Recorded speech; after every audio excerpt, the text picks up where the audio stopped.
तो महाराज जी, आप जो है कल्पवास करने जाते हैं प्रयागराज में। 1 महीना आप वहाँ पे कल्पवास करते हैं। तो प्रयागराज जी के बारे में आप कुछ हमको बताएंगे?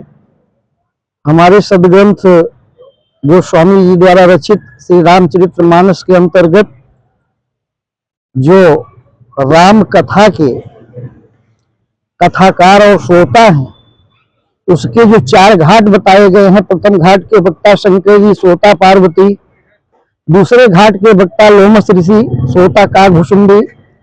तीसरे घाट के श्रोता गरुड़ जी महाराज और वक्ता काकभुशुंडी।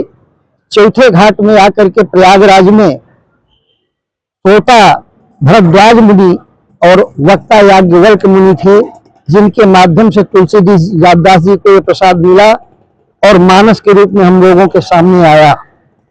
और वो हमारे भरद्वाज ऋषि भरद्वाज मुनि बसहि प्रयागा, वहीं प्रयाग में ये कथा कही सुनी गई, जहां पर जिसके तट पर गंगा जमुना सरस्वती का संगम हुआ है, जिसे तीर्थराज कहा जाता है।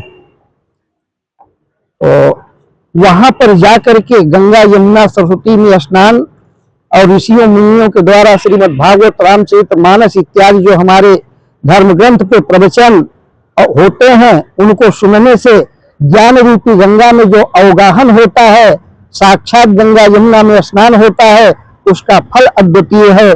उस फल के लिए 1 महीने के लिए हम कल्पवास करते हैं और वहां सारे प्रपंच से दूर रह करके भगवत स्तुति करते हैं, ध्यान करते हैं, गंगा स्नान करते हैं और वही कथा सुनते हैं।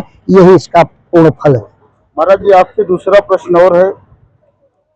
इस समय सूरत तो राममय हो गया है, चारों तरफ कहीं न कहीं भागवत हो रहा है, कहीं रामचरितमानस, कहीं जो है रामचरित कथा हो रहा है। तो आप जो है यहाँ सूरत में चमत्कारी हनुमान मंदिर पे जो है कथा चल रहा है, दंडी स्वामी विनोदानंद सरस्वती जी महाराज जो कि ज्योतिर्मठ बद्रिकाश्रम से पधारे हैं, तो वहाँ के बारे में आप कुछ ज्ञान देंगे?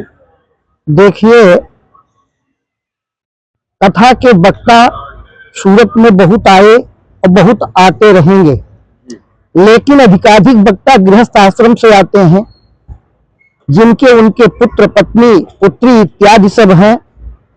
उनके दर्शन से ये लाभ नहीं है जो लाभ एक दंडी स्वामी, जिन्होंने दंड धारण किया है और पूरी जिंदगी एकदम अपने ब्रह्मचर्य का पालन करते हुए और जिस स्वरूप में आकर के विद्यमान होते हैं, जितना फल राम कथा 7 दिन सुनने का है, उससे ज्यादा फल सिर्फ दंडी बाबा के दर्शन से प्राप्त हो जाता है। इसलिए चमत्कारी हनुमान जी महाराज के पास जो कथा हो रही है वो अद्वितीय कथा है। अगर उनका दर्शन ही प्राप्त हो जाए तो आप अपने को धन्य समझेंगे, भवसागर से पार हो जाएंगे। ऐसे साधु महात्मा का दर्शन ही अद्वितीय है। बहुत बहुत धन्यवाद महाराज जी आपका।